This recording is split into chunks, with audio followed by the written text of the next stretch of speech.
حضرت ابو ذر رضی اللہ تعالیٰ عنہ سے روایت ہے کہ نبی کریم صلی اللہ علیہ وآلہ وسلم نے ارشاد فرمایا، اللہ تعالیٰ نے فرمایا، اے میرے بندو، میں نے اپنے اوپر ظلم کو حرام کیا ہے اور میں نے تمہارے درمیان بھی ظلم کو حرام کر دیا، لہٰذا تم ایک دوسرے پر ظلم نہ کرو۔ اے میرے بندو، تم سب گمراہ ہو سوائے اس کے جسے میں ہدایت دوں، سو تم مجھ سے ہدایت طلب کرو، میں تمہیں ہدایت دوں گا۔ اے میرے بندو، تم سب بھوکے ہو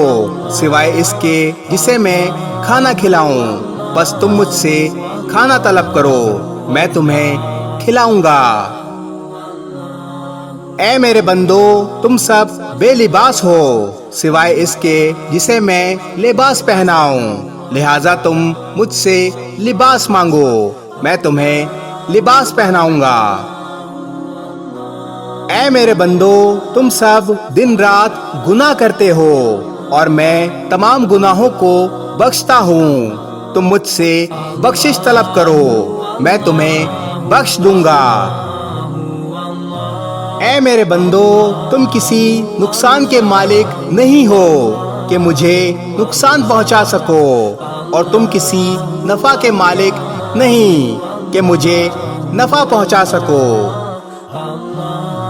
اے میرے بندو، اگر تمہارے اول و آخر اور تمہارے انسان اور جن تم میں سے سب سے زیادہ متقی شخص کی طرح ہو جائیں تو میری بادشاہت میں کچھ بھی اضافہ نہیں کر سکتے۔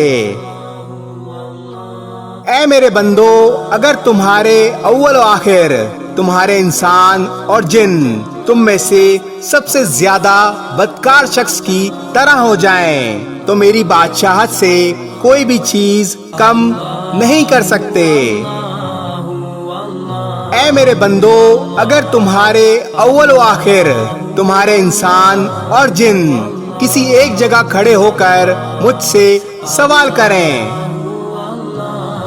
اور میں ہر انسان کا سوال پورا کر دوں تو جو کچھ میرے پاس ہے اس میں سے صرف اتنا کم ہوگا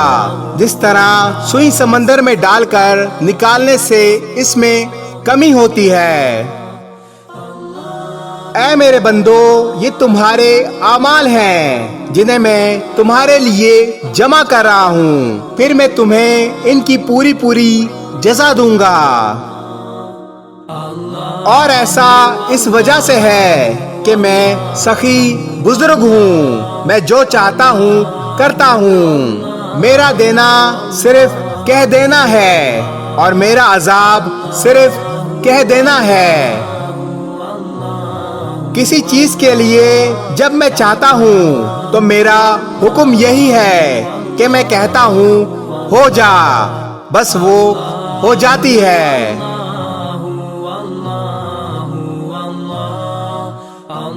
اے میرے پروردگار، آپ بہت غفور الرحیم ہیں، ہم بہت کمزور ہیں، اے میرے پروردگار ہمارے گناہوں کو